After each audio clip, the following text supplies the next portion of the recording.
dipersembahkan oleh BRI Syariah.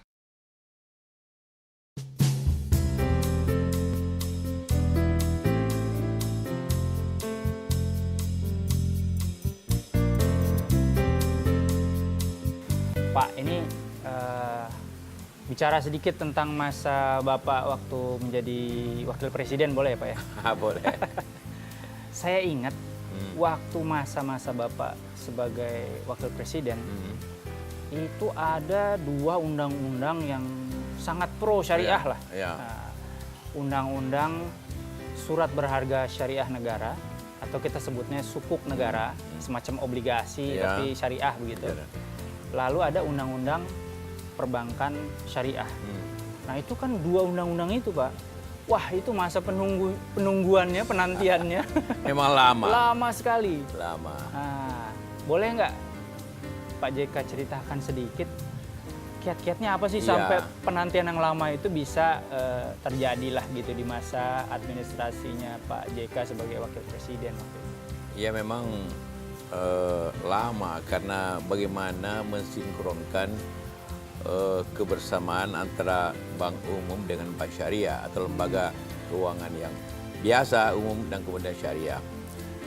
Nah, pendapat kita waktu itu bahwa ini sekarang sistem keuangan syariah bukan hanya menyangkut soal agama, bukan soal halal, bukan lagi. Tapi sudah menyangkut sistem yang sudah bersifat universal. Yang dimana ternyata bahwa sistem keuangan syariah itu lebih risikonya lebih kecil karena semuanya basisnya dengan transaksi. Jadi sulit untuk menggelembungkannya kan.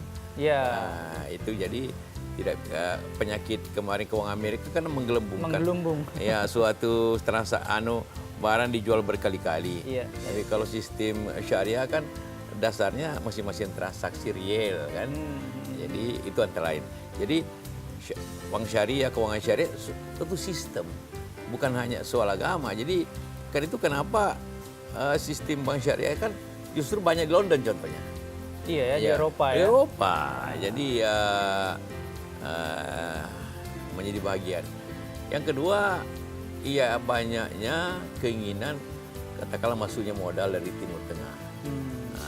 Baik dulu dari Qatar, Kuwait, yang mereka inginkan kalau itu bersifat syariah. Seperti sukuk contohnya. Kalau pemerintah ingin katakanlah mencari dana di Timur Tengah, sistemnya harus lebih banyak syariah. Karena itu harus ada undang-undangnya. Disitulah kenapa undang-undang itu kemudian dibuat, kemudian di DPR karena 2 hal tadi itu, bahwa sistemnya ini sudah universal sehingga segera kemudian kebutuhan regional di banyak tempat gitu. Iya. Jadi terbitnya sukuk negara atau surat berharga syariah negara itu kan nggak mudah. Karena harus ada dasar kekayaan negara dan lain-lain. Sehingga impact-nya itu bermacam-macam. Kementerian Keuangan jadi sibuk katanya mengadministrasi kekayaan negara. Di tahap awal kelihatannya seperti sulit, tapi kemudian pas keluar ini justru membuat pengelolaan kekayaan negara menjadi lebih transparan. Negara jadi tahu mana kekayaan yang benar-benar masih menjadi kekayaan karena dia. Karena semuanya gitu, dalam transaksional, maka basisnya negara harus ada teradministrasi.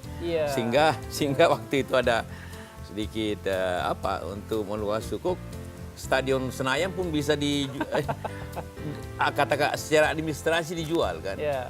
Dijadikan dasar penerbitan itu, dasar penerbitan bahwa ini yang dia beli kemudian dijual ulang lagi, bolak-balik lah. Sekarang kadang memang istilah halal itu bersifat norma. Norma. Kemudian norma itu bukan itu tidak bisa sembarang karena normanya jelas. Karena itu dari norma menjadi sistem yang keluar itu yang kemudian dapat diterima secara luas. Pak, ini diskusi yang agak lebih luas ya daripada sekedar sukuk kali ya. Soal ekonomi yang berbasiskan rakyat. Bapak kan dulu pernah menjadi seorang pengusaha, walaupun sekarang suksesornya Bapak semua yang menjalankan. Concern Bapak mungkin mengenai ekonomi yang berbasis kerakyatan Kira-kira apa saja, Pak? Sebenarnya ekonomi apapun tentu tujuannya untuk kemakmuran masyarakatnya. Kalau kita maksudkan berbasis, tentu tujuannya bahwa harus meningkatkan kesejahteraan rakyat.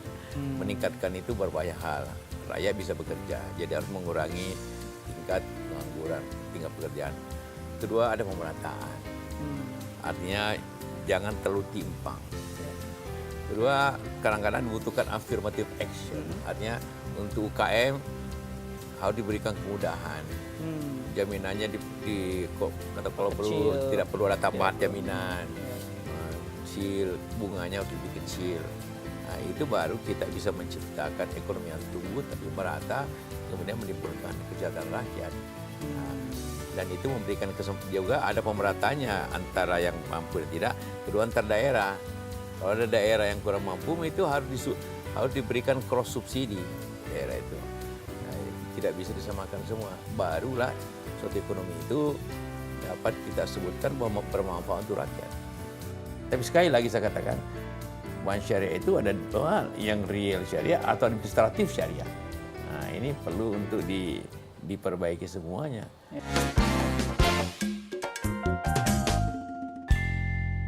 Dipersembahkan oleh BRI Syariah.